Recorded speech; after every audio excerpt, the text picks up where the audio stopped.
It's only a matter of time. That's what Russia wants the world, and especially Ukraine, to believe about the fall of Pokrovsk. The city is encircled, comes the propaganda cry from Russia. Ukraine's soldiers should surrender now, or they will burn along with the city that they're trying to defend. There is no denying that the situation in Pokrovsk doesn't look great for Ukraine, but the fall of the city isn't inevitable. Pokrovsk won't break, as Ukraine has shut down the Kremlin propaganda that claims the vital Donetsk city is encircled. Of course, you wouldn't know that if you had only heard reports about Russia's advance into Pokrovsk during the last few days. The propaganda is so strong that several mainstream media outlets are reporting that the city's fall is imminent. The Guardian is among those outlets. On November 5th, it published a piece in which it claimed that Russia's forces are tightening their grip on Pokrovsk as fighting rages throughout the city. Granted, The Guardian also notes that there are conflicting accounts of what's happening in Pokrovsk, and we'll get to Ukraine's account soon. However, it also seems to claim that Russia has the upper hand. In recent weeks, Russian forces have sharply intensified their attacks, initially relying on small dismounted assault groups before gradually massing enough troops to launch a broader offensive on the city, the outlet claimed. It also noted research from Ukrainian deep state open source initiative, which says that its tracking of the front line reveals that Russian forces have advanced deeper into Pokrovsk and the city's outskirts. Those advances aren't completed.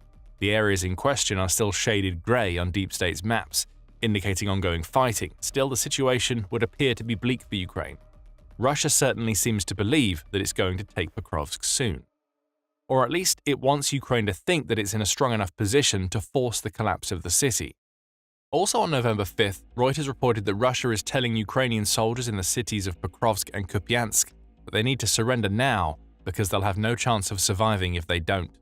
NBC reported the same news, adding that Russia's defense ministry is claiming that the Ukrainian forces are already trapped inside both cities and they won't be able to do anything to stop Russia's troops from advancing. Even some Ukrainian soldiers are pointing out that the situation is bad. One of those soldiers is Sergeant Liana Kononchuk, who served with a Ukrainian military unit operating in Pokrovsk. She tells NBC, "The situation is difficult. We are trying to control it, but unfortunately, it's only been getting worse lately." Kononchuk adds that far from conducting a sweeping assault, Russia is instead using a seeping strategy. As of now, there is no permanent line of defense as such. The enemy seeps northwards by 1, 2, 3 units at a time, thereby trying to erode the front line, she tells NBC. The message getting out there is that Ukraine's Pokrovsk forces are surrounded. Russia has finally managed to pull off the encirclement it's been trying to create since May. Vladimir Putin's forces may have failed to take Pokrovsk during the summer, as Putin had initially planned. With the city encircled, it's only a matter of time before Pokrovsk falls. Assuming Russia is telling the truth, the collapse of Pokrovsk may even come before Christmas. But therein lies the sticking point. Russia may not be telling the truth. The country has been claiming to have encircled Pokrovsk for weeks now, and there are plenty of Ukrainian voices that are denying this supposed situation. Ukraine says that this is all just Russian propaganda. Pokrovsk certainly isn't safe, those voices are saying, but the situation isn't as dire as Russia claims.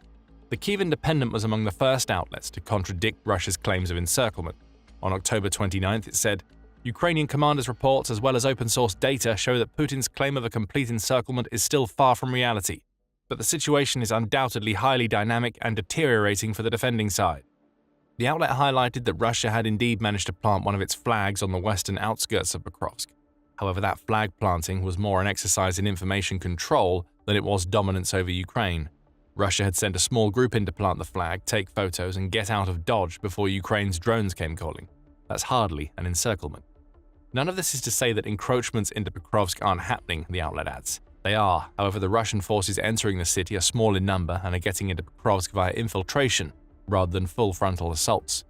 Taking to Facebook, the commander-in-chief of Ukraine's armed forces, Alexander Syrsky, explained what Russia's assaults on Pokrovsk really look like, noting that Putin's claims about the Pokrovsk and Kupiansk situations do not correspond with reality, Syrsky said. Along with that, in Pokrovsk, the enemy infantry, avoiding clashes, accumulates in urban development, changes places of residence, so the primary task is to detect and destroy it.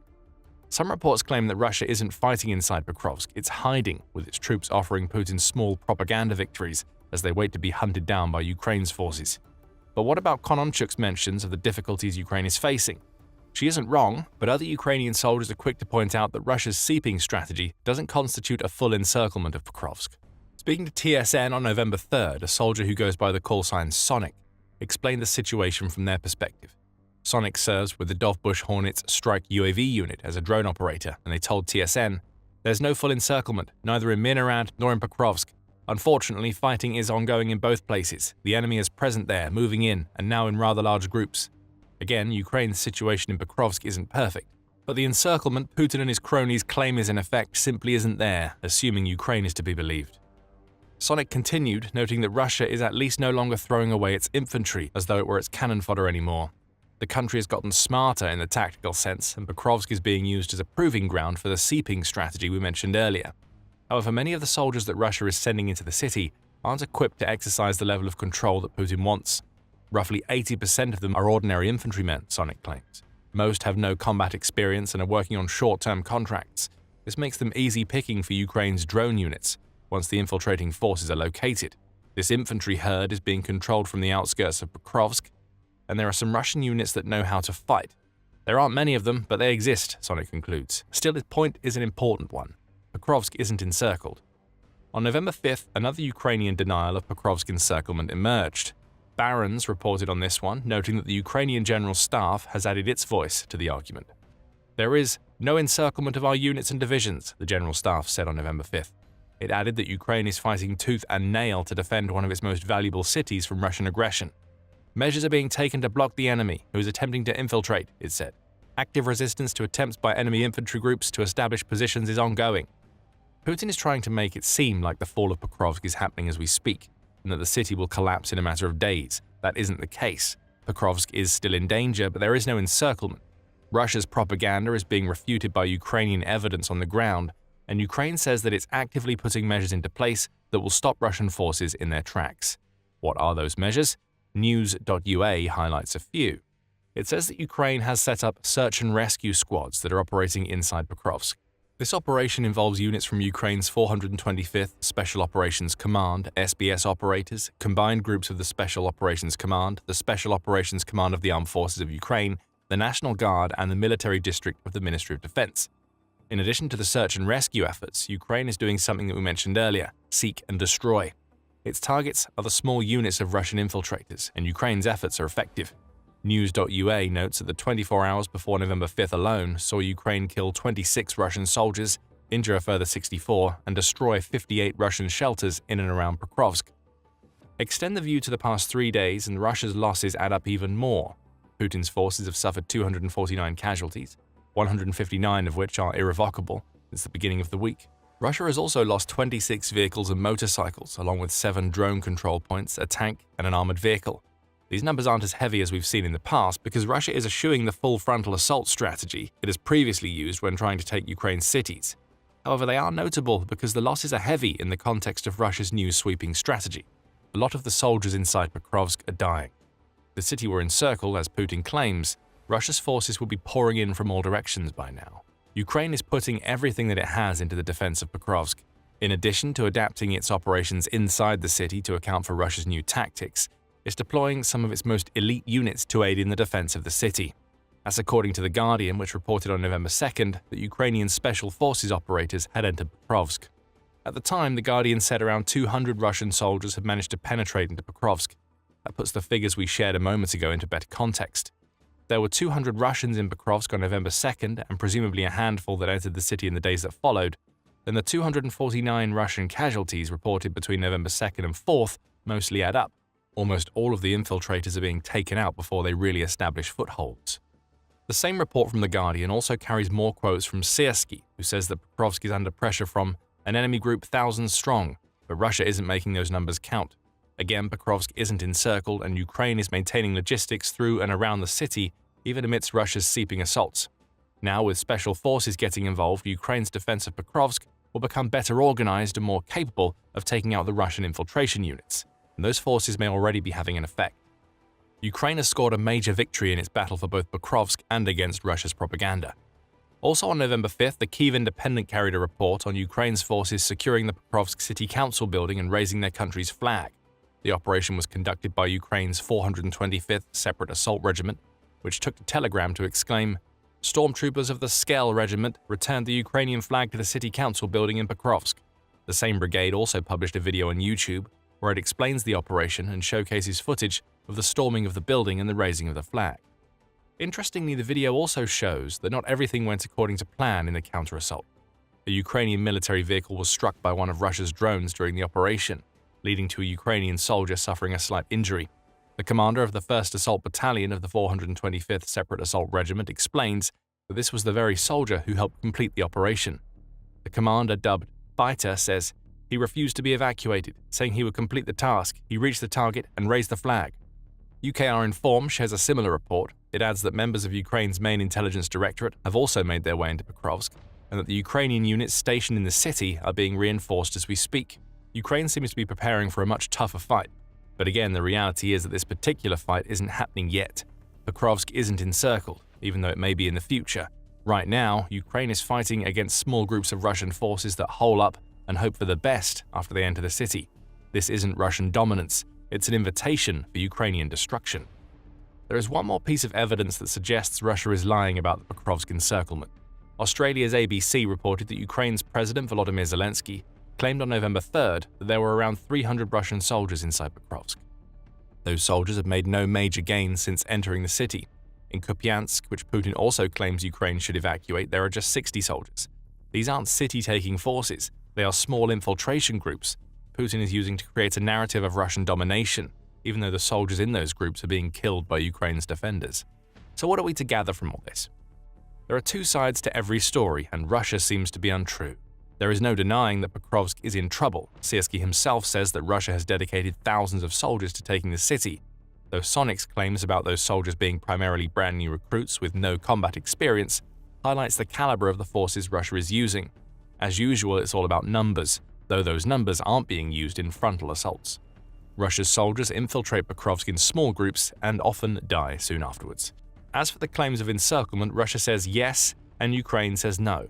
It's difficult to determine who's actually telling the truth, though so many of the regions around Pokrovsk being denoted as grey zones by Deep State suggest that Russia doesn't have as solid a foothold in the city's outskirts as it wants people to believe.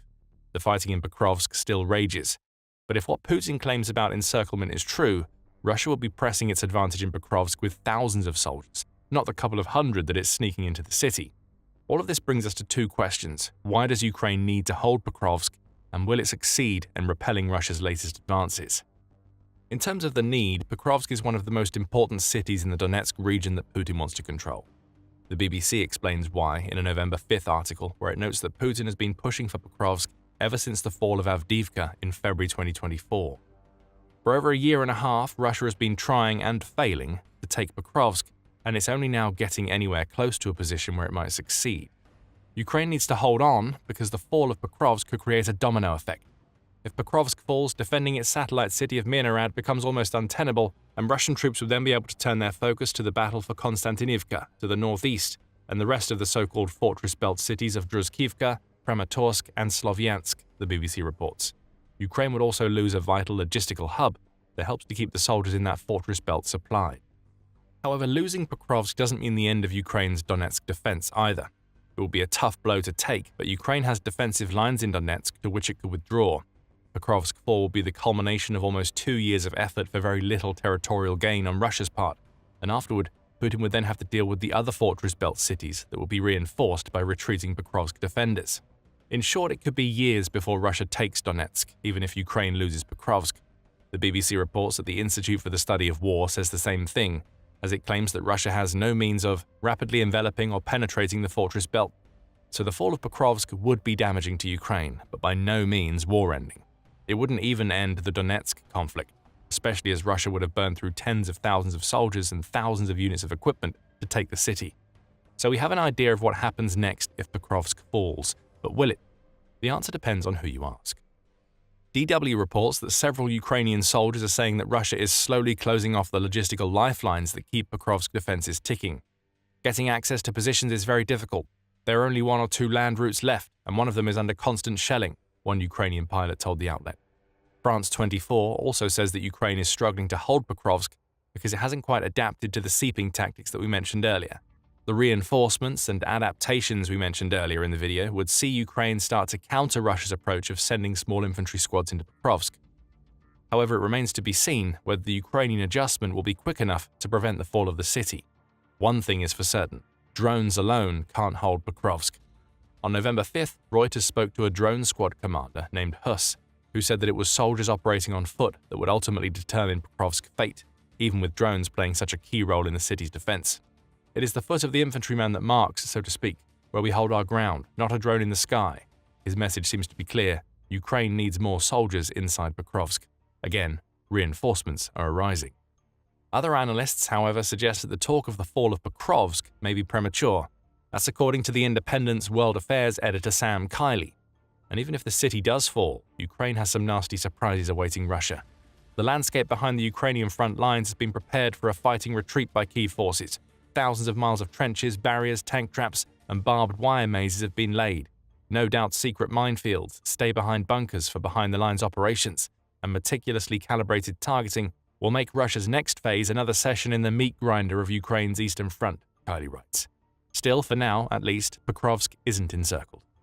If it is in the future, it looks like Ukraine's plan will be to beat a hasty retreat from a city that David Axe claims has cost Russia over 100,000 soldiers. And those soldiers who survive won't be able to savor the victory for long. Putin will force them onward, right into the brutal defenses that Ukraine has waiting for them behind the Pokrovsk line. For the last few months, Ukraine has been taking aim at Russian oil and gas, and it has been working. Russia's oil refineries are going up in flames as Ukraine hits them with drones over and over, and it has combined that approach with hitting Russian ports and oil transmission infrastructure. But now Ukraine is ready to do more. It's not going to try to fix something that isn't broken. Ukraine's refinery strikes will continue. However, Ukraine has a new strategy that leaves Russia exposed and outgunned, and it all comes down to a commodity that is key to the running of any country: electricity. On November 5th, Stefan Korshak, writing for the Kyiv Post, revealed that Ukraine has expanded the scope of its long-range strikes against Russia. While it had previously focused on refineries and, in the case of the Black Sea strikes, warships, Ukraine is now targeting Russia's power grid. Its goal, Korshak says, is to cause massive blackouts across western and southern Russia. These blackouts would plunge Russian citizens into darkness and potentially prevent them from heating their homes, which would mean Ukraine is finally using a tactic against Russia that Vladimir Putin has used to hurt Ukraine since he launched his invasion. The first step in this grand blackout plan is simple. Take out as many electrical substations and transformers that are within range of Ukraine's drones and missiles as possible. As Korshak puts it, in a bid to break the Russian Federation's power grid and plunge industry and cities into blackouts, Ukraine's bombardment campaign against Kremlin oil and gas infrastructure has widened to blast power substations and electricity transformers across South and West Russia. But why these two pieces of equipment in particular? The reason is that both play critical roles in ensuring that electricity can be transmitted across Russia. The UK's national grid explains the role that a substation plays in the complex networks keep the lights on in a country. It says that electricity substations are responsible for converting electricity into different voltages, which is crucial for keeping electricity moving throughout the country so that it can be distributed to local regions and properties. Inside substations are specialist pieces of equipment called transformers, which handle the voltage switching. There are usually two types of substations in an electricity grid. Transmission substations, as the name implies, are where electricity enters a transmission network. They're typically located near major power sources, and they serve as the junctions through which different electrical circuits that crisscross a country connect to one another. The other type of substation handles distribution. These substations typically lower the voltage of the transmitted electricity to make it usable before it enters homes, businesses, and anything else in a region that requires electricity. Without them, the electricity being transmitted across a country would have a voltage so high that anything that plugs in could get damaged. If you've ever tried to power a device designed for a low voltage in a country that uses higher voltages, you've likely seen the result: pops, breaks, and even burning. As for transformers, we've already touched on what they do. These devices sit inside substations and they're needed to handle voltage switching. Think of them as the converters that make electricity usable by the general public. Transformers are often used to step up voltage, which in turn steps down current. High current is a problem because it leads to greater heat loss as electricity passes through a cable. So even at the most basic level, the loss of a transformer would cause monetary damage, minimal though it might be in the grand scheme of the war. Still, these two devices are critical to Russia's energy infrastructure. Without them, Russia's many regions simply lose access to electricity. And that brings us back to Ukraine's new strategy. Targeting the Russian facilities that generate electricity is off the table for Ukraine. These facilities are often well guarded, meaning a higher likelihood of Ukraine's drones being shot out of the sky. Plus, Russia produces around 18% of its electricity using nuclear power, and it envisions a future where it produces much more than that. Ukraine can't justify potentially creating a nuclear catastrophe to force blackouts across Russia, so it hits substations and transformers.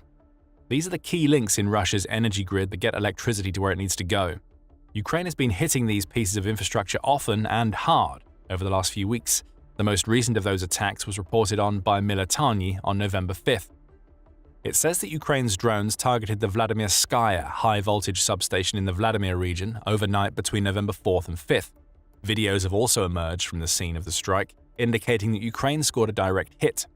One of the videos, shared by Military, appears to be a recording of one of Ukraine's drones hitting the substation. We hear the buzz of the drone in the background, followed by an explosion behind a fence that is presumably guarding the substation. There's a big reason why Ukraine hit this substation, as Military explains. The Vladimirskaya substation is one of the region's major energy facilities. Its installed capacity is about 4,010 MVA. The substation is a key hub, with numerous 110 to 750 kV power transmission lines branching up from it, serving the regional power grid. Its stable operation is critical to the reliability and balance of Russia's power system, the outlet says. It adds that this isn't the first time that Ukraine has hit this particular substation, as it struck it on October 31st as well. If Russia had managed to repair it in less than a week, Ukraine would have just forced the country's workers back to where they had just come from. The Kyiv Post provides a few more details, noting that there seem to be very few Russian air defenses guarding the vulnerable substation.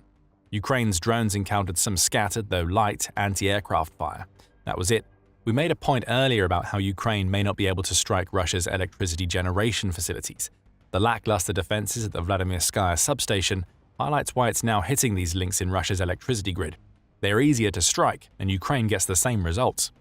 The loss of this substation will also have a pronounced impact on thousands of people, Korshak notes in his Kyiv Post piece.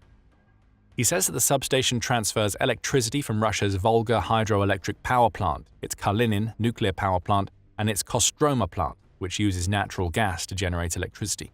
That's a lot of plants sending electricity to one substation, and it's thanks to Vladimirskaya that the Vladimir and Ivanovo regions get their electricity.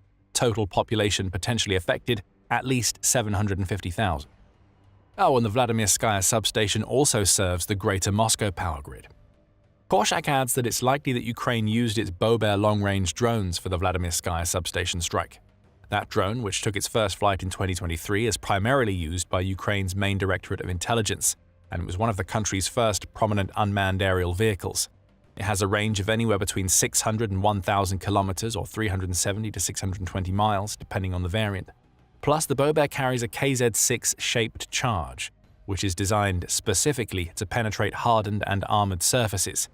In July, Ukraine also updated the drone with a new control system that allows it to be operated like a first-person view drone, which may be why the Bober, which is also nicknamed the Beaver, is being used for these types of precision strikes. Russia doesn't care what Ukraine has used. It cares about the devastated substation that it now needs to repair. It's pretty clear why Vladimirskaya was a target for Ukraine on October 31st and November 5th, but we told you at the start of this video that these substation strikes are part of a new strategy, but there have to be more, and there are a lot more. Military highlighted how what happened to one of Russia's most important substations on November 5th is far from an isolated incident. Just 2 days before that strike, the outlet reported that Ukraine had conducted 15 strikes in 15 days on Russia's electricity power system, knocking out 4% of its power generation in the process. We guess that the Vladimirskaya strike makes that at least 16 in 17 days. Or even 16 in 16, given the strike started on the night of November 4th. The point is that Ukraine is hitting Russia's power grid hard, and it's having results. The October 31st Vladimirskaya strike, for instance, disconnected 30,000 Russian citizens from their electricity and caused a 10% voltage drop in Moscow. In Nizhny Novgorod, where Ukraine hit the Arzamovskaya substation, 50,000 consumers were left without electricity. This strike also had a direct military purpose, as the region's ammunition production factories recorded a 25% reduction in production, according to Military. Another strike in Voronezh knocked out power for 15,000 people and took 40% of the region's mobile networks offline. And again, we're seeing the impact.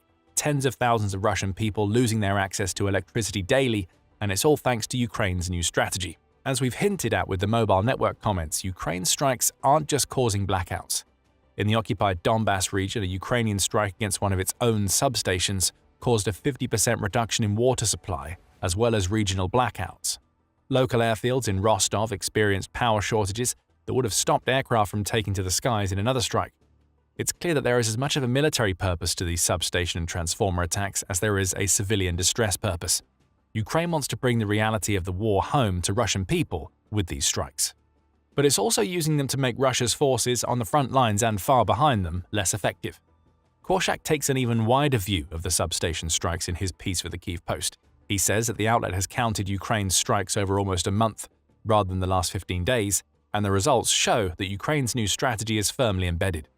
Since October 13th, according to Kyiv Post counts, Ukrainian strike planners have launched at least 29 separate strikes directly targeting power grid infrastructure inside Russia or occupied Ukrainian territories, with attacks almost always seemingly intended to hit flammable sections of a transformer station to set a fire, Korshak writes. And it's here where we start to see the transformation, or perhaps more accurately, the evolution of Ukraine's long-range drone strategy. As we mentioned at the start of the video, Ukraine spent most of August, September, and October hitting Russia's oil refining capacity. We'll get into the effectiveness of those strikes in a moment, but the main point to remember right now is that these types of attacks took priority. How do we know? Korshak points out that Ukraine's drones targeted Russia's power grid just 10% of the time in August and September. Most of the drones focused on the aforementioned refineries, along with military units and Russian production. But between October 13th and today, Korshak has identified a shift. Ukraine carried out 76 strikes during that period, with 29 of them hitting power grid infrastructure. That's more than a third of Ukraine's drones now hitting substations and transformers, compared to 10% just a few months ago, suggesting that Ukraine has raised the power grid infrastructure up on its list of priorities. That's not to say that it's giving up on the refinery strikes. 29 out of 76 strikes on the power grid still leaves 47 strikes targeting refineries and other targets that Ukraine was focusing heavily on before October. What we're saying here is that Ukraine appears to have established a baseline in terms of its refinery strikes, and it's now adding to them with more attacks on Russia's substations. This is going to hurt Russia. And that pain will be felt by the country's citizens, who are already reeling from the effects of Ukraine's strikes on Russia's oil refining. According to United 24 media, Ukraine has just struck 21 of Russia's 38 largest oil refineries between January and the end of October 2025. It's also carried out 48% more successful strikes against Russia's refining sector than it managed in all of 2024, and there are still a couple of months left for it to hit more. Many of the refineries Ukraine is targeting are being hit several times in quick succession, which is a purposeful move designed to make it much harder for Russia to complete the repairs needed to get the refineries back online. We see echoes of the Vladimirskaya substation strike here. Ukraine hit that substation twice in the space of a week. The refinery strikes appear to have laid the blueprint for the evolution of Ukraine's long-range strategy. Coming back to the impact of Ukraine's refinery strikes, United 24 media says that Russia has lost almost 40% of its refining capacity by the end of October, with the natural result being that it's producing less fuel. That's what refineries do. They take crude oil and turn it into usable products such as gasoline and diesel. This loss of supply has led to price increases on fuel throughout Russia, along with marked declines in the amount of fuel that Russia is selling.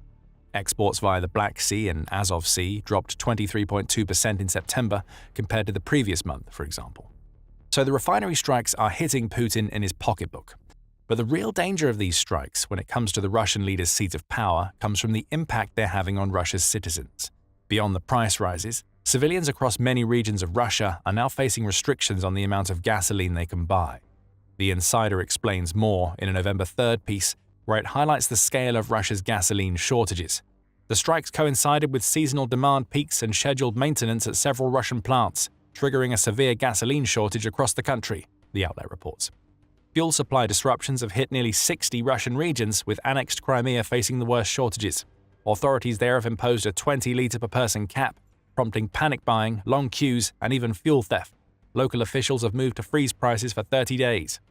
These shortages aren't going to get any better anytime soon. In fact, Ukraine's refinery strikes are causing even more damage. On November 4th, the Moscow Times reported that Russia may soon face major issues in its jet fuel market thanks to the months of gasoline supply disruption that Ukraine's refinery strikes have caused. Russia's response to the gasoline shortages has been to loosen requirements on refineries' oil products as it tries to stabilize the domestic market. Those restrictions include allowing refineries to create winter-grade diesel by mixing kerosene and summer-grade diesel. That measure impacts jet fuel according to the managing partner of Russia's largest private fuel supplier, Petroleum. Maxim Dyachenko says that new risks will hit the aviation sector as a result of Russia's solution, with the likely outcome being that jet fuel prices increase. Russia is creating more problems with each fix it attempts to implement, and it's all thanks to Ukraine's long-range strategy over the last couple of months. Russia's people are dealing with gasoline shortages compounded by rising prices. Soon they may also find that airfares go up if Dyachenko's prediction is correct.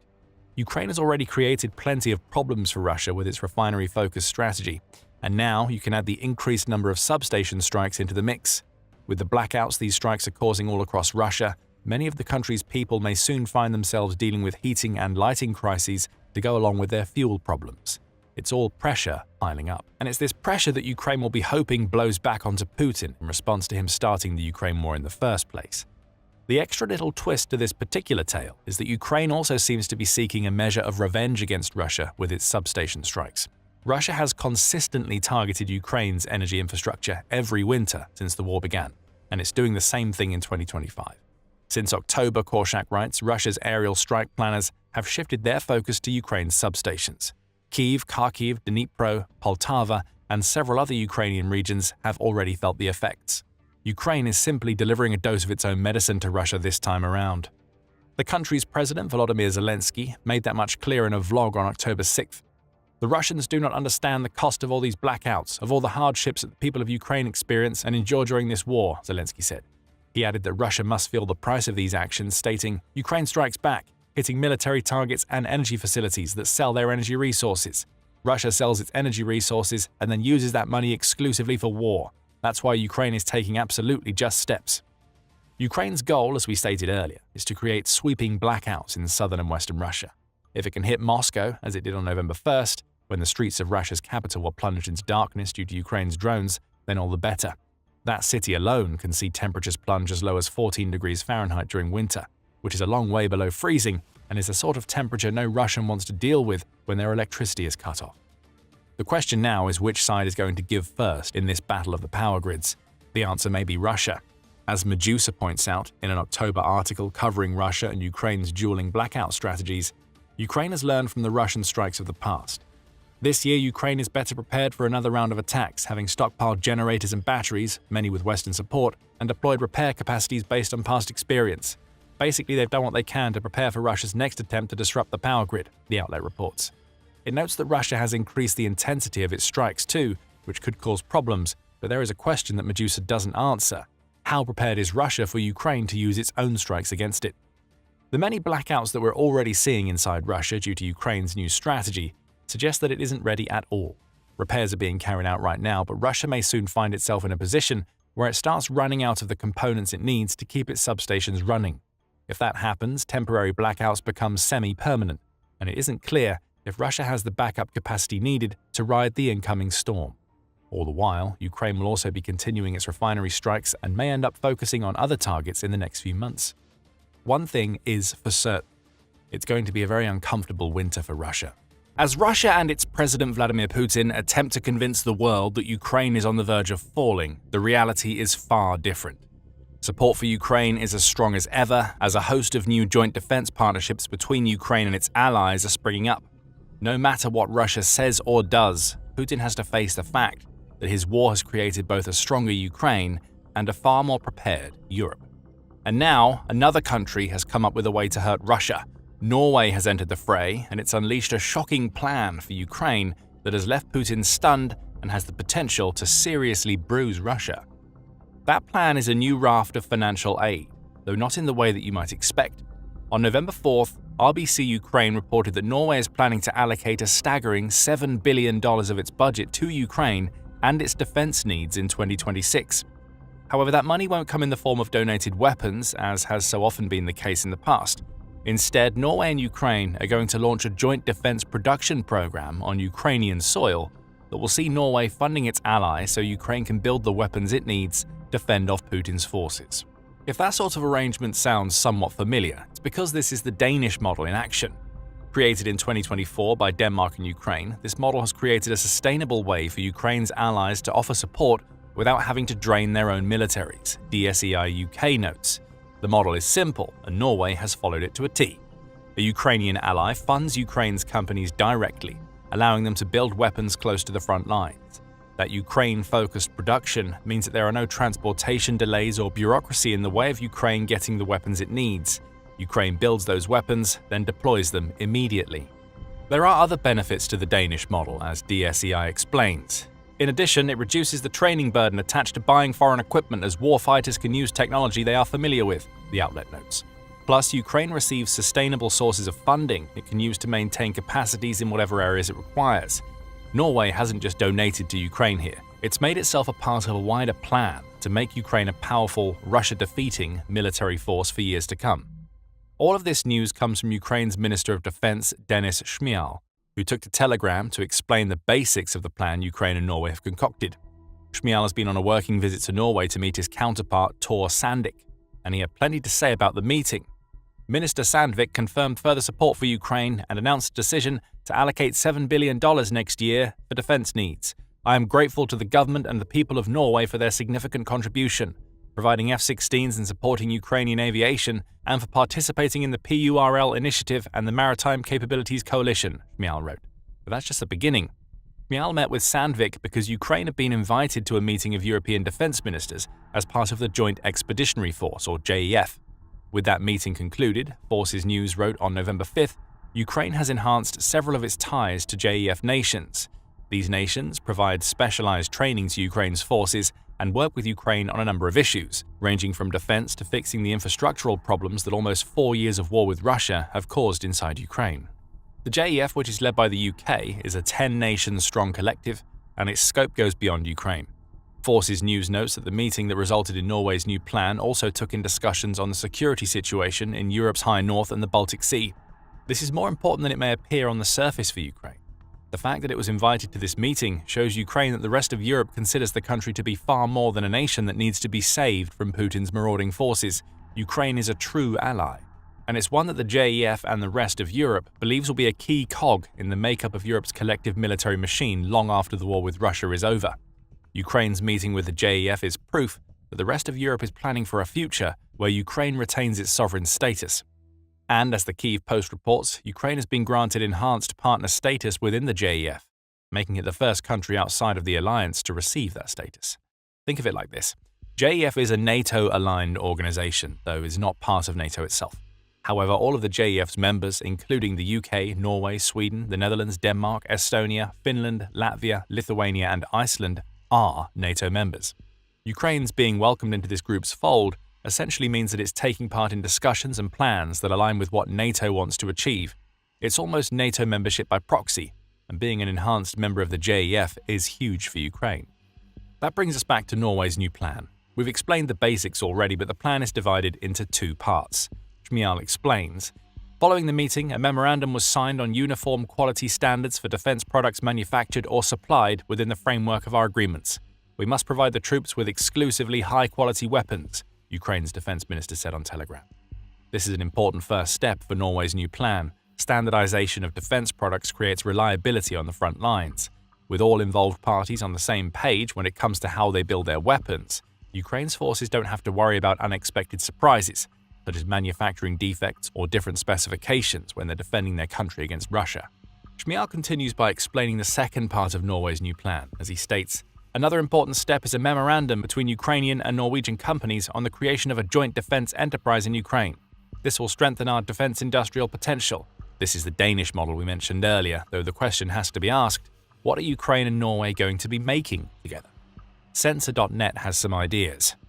It is also reported on the new plan, and it says that meetings between Ukraine and Norway's top officials may offer some indication as to what Ukraine will spend Norway's $7 billion on creating. It says that Shmyhal's visit to Norway was preceded by Ukraine's President Volodymyr Zelensky heading to the country in October to meet Norwegian Prime Minister Jonas Gahr Støre. During that meeting, the pair discussed defense cooperation between Ukraine and Norway with a particular focus on two items: drones and missiles. That's a pretty big hint as to where Norway's $7 billion is going to be spent. Ukraine has spent 2025 crafting several new drones and missiles that pose a major threat to Russia. The Flamingo is one of those weapons, as this drone-missile hybrid can transport a 2,500-pound warhead up to 1,900 miles into Russian territory. The same company that built the Flamingo has also created Ukraine's new FP2 drone. which allows Ukraine to conduct strikes in the Russian deep rear inside Ukraine. Both weapons provide Ukraine with the firepower and flexibility to hit Russia hard behind the front lines, and an educated guess would tell us that Norway's money may help to boost the production of both. By the way, Ukraine is already showcasing just how lethal its FP2 drones can be. It's been igniting chaos behind the front lines with its new drone by taking out Russian bases and ammunition stockpiles. Check out our video if you want to learn more about this drone's capabilities. Prior to Zelensky's visit, Norway and Ukraine also signed the Brave Norway program.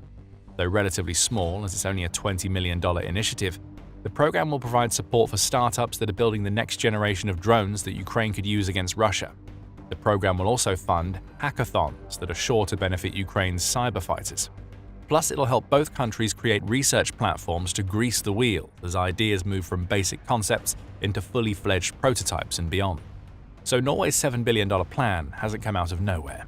It's the culmination of around a month of Ukraine and Norway figuring out how they can best work together to limit the effectiveness of Russia's forces. Speaking of signing documents, both of the memoranda that Ukraine and Norway agreed on November 4th are already signed and sealed. There is no great debate that needs to occur in either country's parliament or any bureaucracy that can get in the way. The two countries are likely already working together on how to distribute the $7 billion Norway will be sending Ukraine's way in 2026. Meaning Russia can't even hope for delays to prevent Norway's plan from coming to fruition. The plan is already in motion, and it's far too late for Putin to stop it.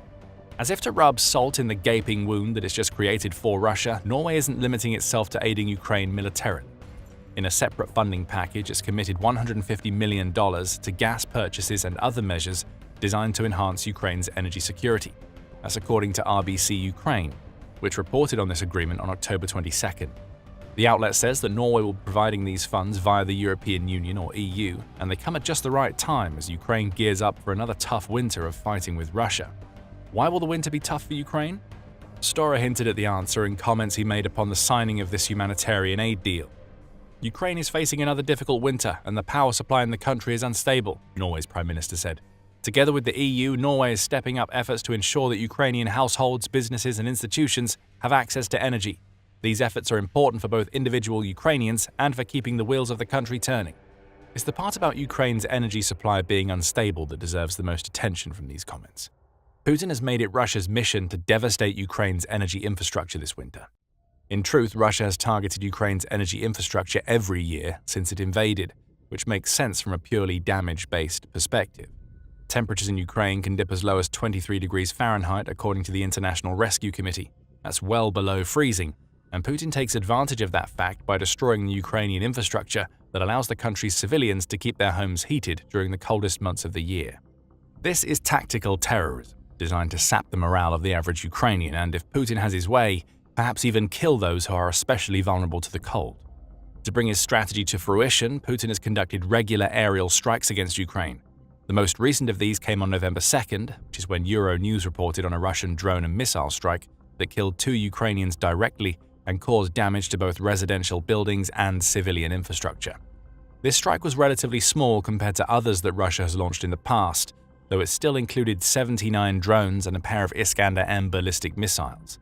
Even so, the attacks left 60,000 people without power in Zaporizhia alone, Euronews says, in addition to causing several injuries beyond the deaths we've already mentioned.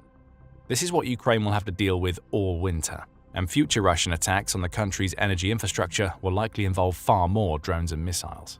Norway knows that Ukraine's energy security is at risk. Both the United Nations and the International Energy Agency, or IEA, have said so in separate October reports.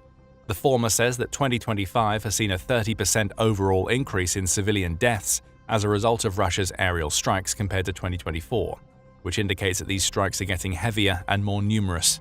Russia's attacks on Ukraine's energy infrastructure could also trigger a crisis within a crisis, leading to more civilian deaths, the United Nations adds.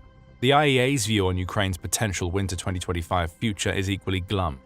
It published an analysis on October 22nd in which it said that Ukraine has to take a number of measures to defend its energy infrastructure this winter if it wants to avoid serious challenges. IEA recommendations include enhancing defenses around infrastructure, which may be a distinct possibility as Ukraine received more Patriot air defense systems from Germany at the beginning of November. Ukraine also needs to improve its equipment supply chains to speed up repairs, the IEA says, along with decentralizing some of its energy infrastructure. It's these latter two measures that Norway's $150 million in aid will partially cover. So Putin is now facing a situation where Norway has reinforced its support of Ukraine militarily, as well as doing its part to improve Ukraine's energy situation during the winter. Russia will keep battering Ukraine's energy, of course, but more help like this will minimize the impact of a strategy upon which Russia is relying to do as much damage as possible to Ukraine over the next few months. Norway's new plan is also part of a wider effort to draw Ukraine deeper into the European security paradigm, and it highlights how the country is now building direct defense ties with its partners rather than merely relying on them for aid. Russia's nose is already bleeding thanks to the jabs that Norway has just delivered, but a follow-up cross might also lie in Russia's future. In addition to everything that Norway has announced over the last couple of weeks, calls are mounting for the country to dip into its enormous sovereign wealth fund to help Ukraine deal with its perilous financial situation. Ukraine's economy is struggling after almost 4 years of war with Russia. European newsroom reports that an unnamed, though centrally placed, EU official believes that Ukraine could run out of money to fund itself and its defense against Russia as early as the first quarter of 2026. There are ideas to remedy this situation circulating.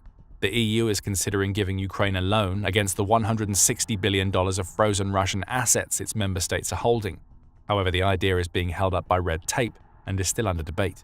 That's where Norway could come into play. Euractiv reports that Norway is a surprisingly wealthy country, so wealthy in fact that it maintains a massive $2 trillion sovereign wealth fund. Yeah, you heard that right, trillion, not billion. And there are several prominent voices inside Norway that are saying it's about time for the country to step up and use those funds to help Ukraine by underpinning the loan the EU is considering making to Ukraine via Russia's frozen assets.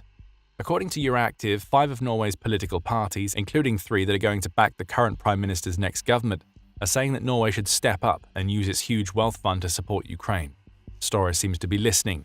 He has reportedly ordered a full internal review into how Norway could use its sovereign wealth fund to support Ukraine and ensure the EU's loan idea gets off the ground. Still, there is no agreement in place. Norway has the funds, many times over, to help with the frozen asset loan situation. There also appears to be a groundswell of support for the idea in Norway itself. But for now, all that Ukraine and Russia can do is wait. If Norway does decide to bankroll the EU's loans, then Ukraine's situation gets suddenly a whole lot rosier. Its financial problems, at least in the near future, would be solved at a time when Putin is counting on Ukraine's resistance to crumble due to its struggling economy.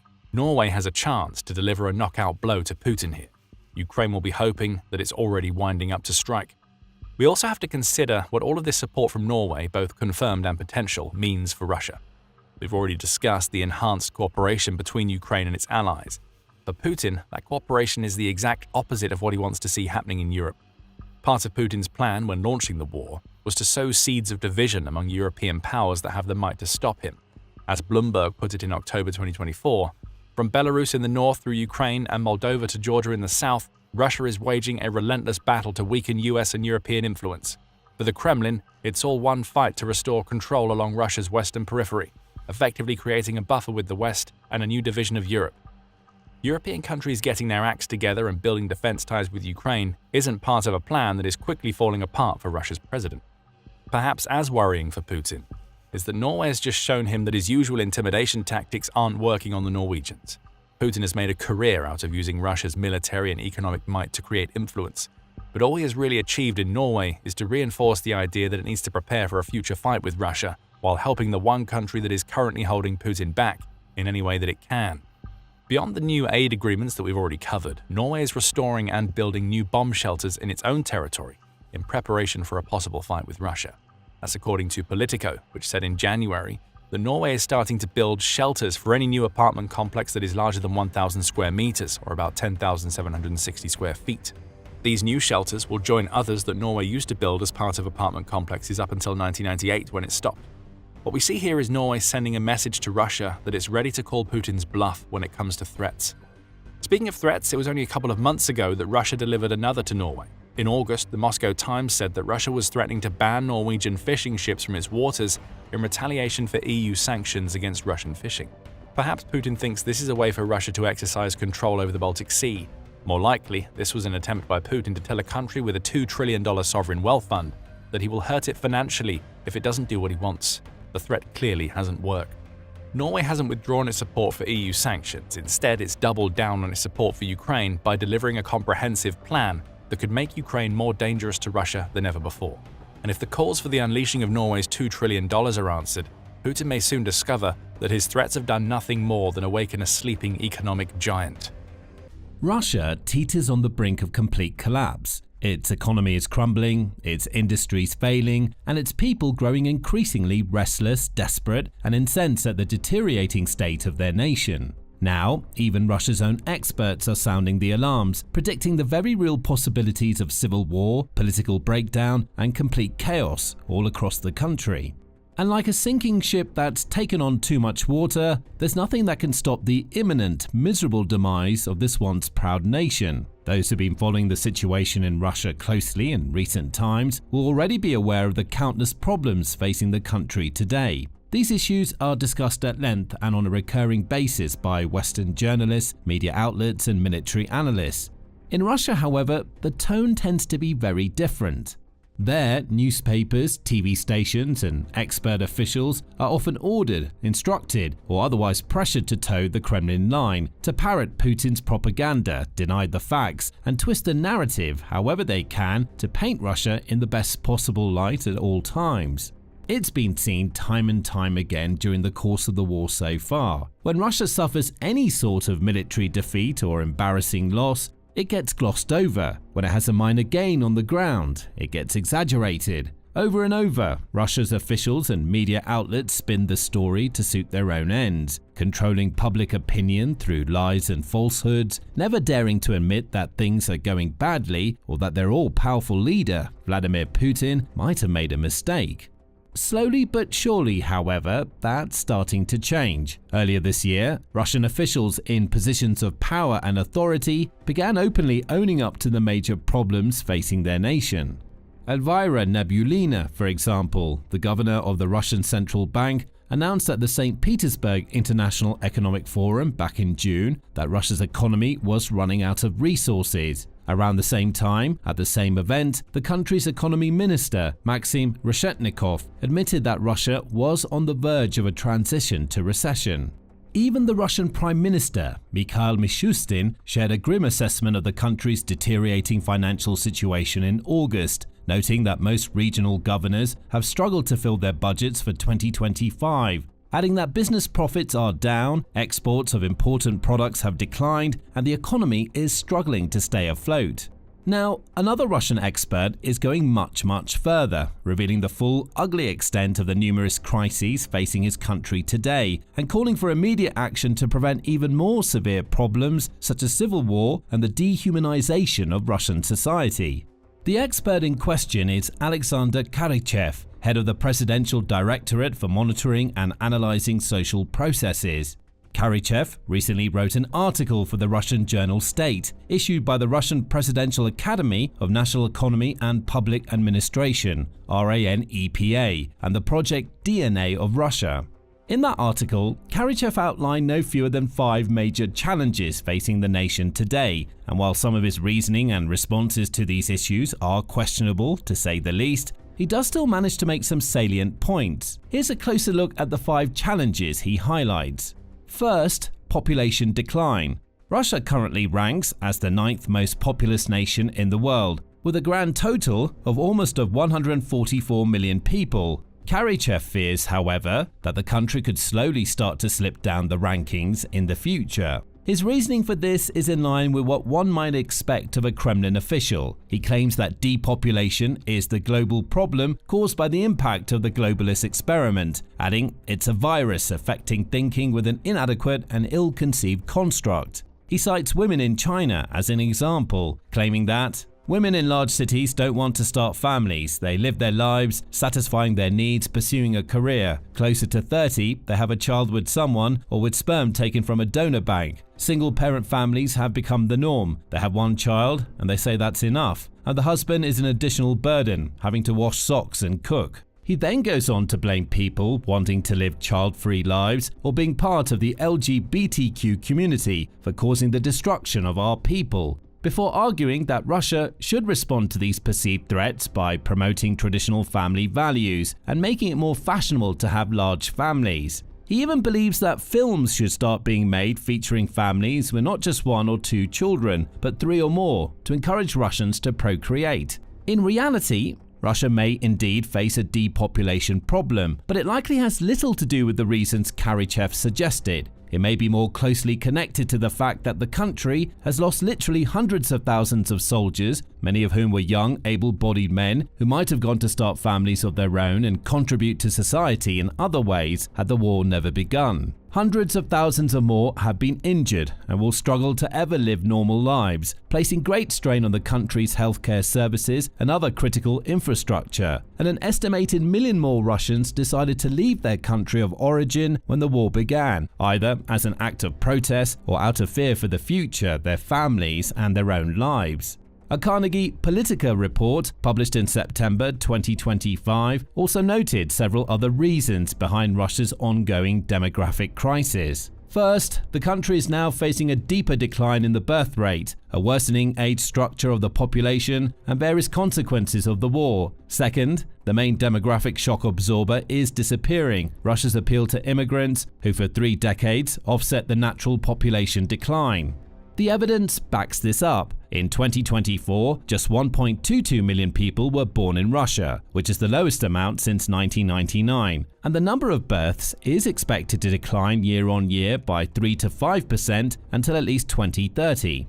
As the report notes, migration is also down, which is hardly surprising. In its current state, facing economic crisis, price hikes for everyday essentials, enormous inflation, and complete isolation from much of the rest of the world, Russia is hardly an appealing destination for those seeking a better life. Even people looking to leave less prosperous Central Asian nations behind have significantly superior options than Russia right now. So, rather than featuring bigger families in films, Russia might instead want to look at fixing some of its more fundamental issues. The second big challenge Kyiv identifies is what he calls the loss of sovereignty. He goes on to argue that the war in Ukraine has actually helped Russia preserve its sovereignty for the time being. The Russian elite was focused solely on sending their children to study abroad, creating retirement structures overseas. The richer ones, somewhere on the Côte d'Azur, the poorer ones in Montenegro. In other words, we were simply losing the elite. After some time, we would have completely lost our potential, economic, technological, and political. For Russia, the special military operation turned out to be a cleansing. Kyiv also notes that prior to 2022, around 70% of the graduates from Russia's top physics and mathematics schools went abroad to study, and very few ever returned, going on to argue that those fighting in Ukraine have helped to restore a sense of pride in the country, combined with a widespread rejection of globalization. He goes on to present his solution, which essentially revolves around promoting more patriotic attitudes among younger generations, in particular through what he calls patriotic education, but what the rest of the world might deem Kremlin-backed brainwashing in classrooms. As with the previous point, Kyiv's argument leaves much to be desired, but there's an undercurrent of truth to his core idea. Russia may very well lose its sovereignty as it's known today, but not for any of the reasons the expert outlined. It may instead come as a result of various Russian regions deciding to take back control of their lands and wrest power away from the Kremlin. There's been evidence of this in recent times, with small pockets of rebellion rising up across Russia, particularly in territories with indigenous populations who feel that they've been exploited and abused by the Moscow elites for too long. In some regions, like the Sakha Republic and Ingushetia, there are even whispers of separatist movements, with partisan groups, militias, and even elected officials calling for the kind of change not seen since the dissolution of the Soviet Union. The Kremlin's grasp on these regions and others is starting to slip, and modern Russia may very well no longer exist in the not-so-distant future. Kyiv's third challenge is the erosion of public trust in the government. This one is relatively easy to understand, as it's a perfectly natural, rational consequence of the Russian government's actions over the last few years. Prior to the invasion of Ukraine, many Russians may have had their own personal reservations about their president and the rest of his Kremlin cohorts, but many also felt he was the right man to lead their country forward, despite his flaws. He had overseen the nation since the turn of the millennium, and people had seen certain aspects of their lives improve under his leadership. Since the war, however, attitudes have most certainly started to shift. Many Russians are fearful of speaking out against the Kremlin or openly criticizing Putin for fear of reprisals, given the government's strict stance on acts of protest or dissent. But all the signs are there to show that large parts of the population no longer trust or believe in Putin, and many would secretly like to see him removed from power. This was evidenced by the thousands upon thousands of people who lined up all day long to attend the funeral of Putin's late political opponent, Alexei Navalny, as well as the countless Russians who have defied the Kremlin's laws and gone out onto the streets marching, waving signs, and sharing their disdain for the country's leadership and its warmongering ways, everywhere from St. Petersburg in the west to Vladivostok in the far east. These protests have only become more intense in recent times, as people go increasingly sick and tired of a war that many of them never wanted to begin with, and that so many are desperate to see come to an end. And much of their anger is directed at Putin himself, along with the other officials and elites who allow the bloodshed to continue. A recent poll of the Russian people, carried out by the Levada Center, collected even more evidence of this, with 2/3 or 66% of Russians stating in no uncertain terms that the time is right for peaceful negotiations and a ceasefire, while just 27% of respondents felt that the fighting should continue. Increasing numbers of Russians also say that their lives, and those of their loved ones, are being impacted by the conflict, with some suffering the losses of friends or family members, others suffering breakdowns in family relationships, and others still dealing with financial and other personal losses associated with the war. In the face of increasing anger, dissent, and frustration, Putin cuts an increasingly weak, isolated, and unpopular figure. He no longer has the enormous levels of support he once enjoyed from the millions of people across his vast nation. And while he's still one of the most powerful individuals in the world, capable of manipulating elections and amending the constitution to suit his desires, he may not be able to get away with his usual tricks and tactics for too much longer. To stay in power, any leader, even a dictator, has to command the respect of his people, and Putin is undoubtedly losing that. To solve the problem of eroding trust in the government and state institutions, Karachev suggested a meritocratic system in which leadership roles should be assigned to those who are most capable and qualified to fill them.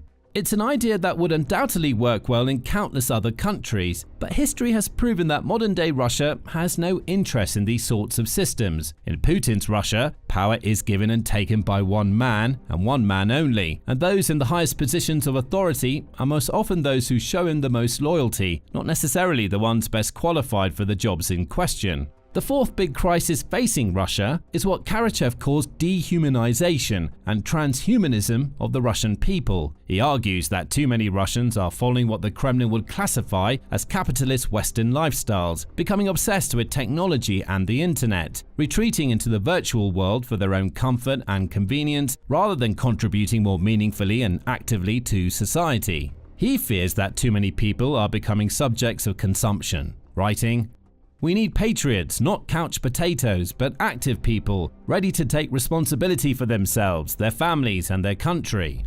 To solve this problem, Karachev again speaks about the importance of educating the younger generations and the people of the future about traditional values and ethics. He suggests that Russia makes it its mission to instill what he feels are vital elements into the next generations, like patriotism, teamwork, family values, traditional moral norms, solidarity, and contribution through creative work and service. Again, this problem is arguably another of Russia's own making. The world is changing. Technology has connected countries and people like never before, and younger generations of Russians growing up today may have very different views and values from those that came before them. The same can be said of many other countries around the world, but while others embrace change and attempt to guide and nurture new generations, while also learning from them, Russia's answer appears to instead revolve around trying to train some sort of robot generation to behave exactly as the Kremlin expects. But the more the country attempts to control and push its people around, particularly those in younger age brackets, the more likely they may very well be to rebel or even retreat from the country altogether, fleeing like so many others have before, starting anew somewhere else and contributing to some of the other issues Karachev mentioned earlier on, like depopulation.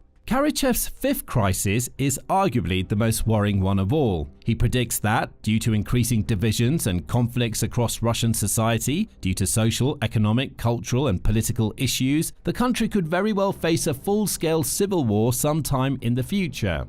The very fact that a Russian official could suggest something like this so openly just goes to show how dire the situation has become. Only a few years ago, it would have been unthinkable for a leading Russian sociologist like Kyiv to talk of civil war in the country. Now, it's a statement that hardly raises an eyebrow because it's completely and utterly true. Divisions are spreading across Russia, and tensions are rising. Talks of separatist movements and rumblings of rebellion in certain regions have already been mentioned here, along with angry protests, marches and demonstrations in even the biggest and wealthiest Russian cities. The people are angrier than they've been in decades, and with some partisan groups and militia forces already taking active action against the Russian regime, it may not take all that much to ignite a much larger conflict. Indeed, the Atlantic Council's Eurasia Center suggested the increasingly real possibility of civil war as one of the 5 likeliest scenarios facing Russia in the years to come.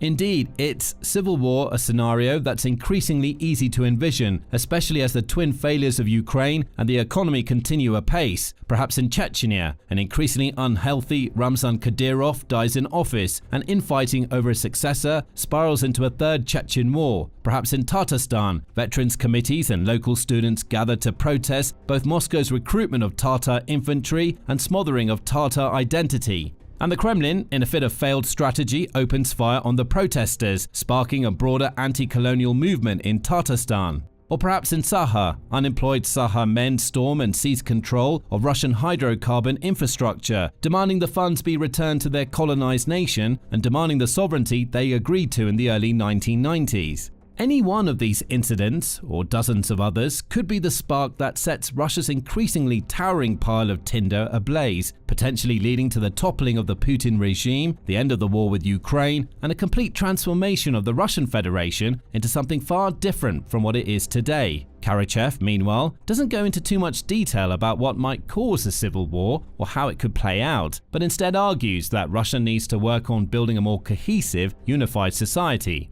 That's far easier said than done, especially now with such intense and widespread anger and with so many different contrasting viewpoints and positions among Russia's many regions and diverse peoples. And there's one final challenge Kyiv didn't mention, but that's still highly pertinent to Russia right now: its ongoing economic crisis. Because money is often at the root of almost all major problems facing a nation, Russia included, and money is something that the Kremlin is rapidly losing control of. The Foreign Intelligence Service of Ukraine, SCRU, recently revealed exactly how bad the situation is becoming in a November 5 report. According to its assessment, close to 40% of all Russian enterprises are facing payment delays, which is a huge increase from the figure of 25% from this time last year. Demand for goods and services has also dropped for 34% of businesses, and 32% of them face liquidity shortages. Logistical problems plague Russia's businesses too. The SCRU notes that 15% of companies are reporting disruptions, which is a notable increase from the 10% from earlier this year. 68% of firms are having to cut expenses like admin costs and service expenditure in order to cope with the challenges, with another 15% suspending their investment and expansion plans. Russian business leaders say the situation is difficult and uncertain, and many have little confidence or hope that the situation will improve anytime soon. The weight of all these issues combined is clearly proving to be far too great for Russia to bear. Its government appears lost and confused. Its economy is only going to get worse, and its people are paying the price for decisions beyond their control, day in and day out. The country's collapse is no longer imminent. It's already begun. The only question now is, how low will Russia sink before something huge happens to turn the tide, which could include the start of a civil war, the end of the conflict in Ukraine, or even the overthrowing of the Putin government. Now, learn more about how Putin's power is slipping through his fingertips in this video, which explores how even the Russian president's puppet regimes have started to turn against him. Or watch this video to see how sabotage, separatist movements, and Ukraine covert operations are wreaking havoc on Russia from the inside. And finally, be sure to subscribe to our trusted channel too, for more military breaking news, insightful breakdowns of key conflicts across the globe, and other informative factual video reports you won't want to miss.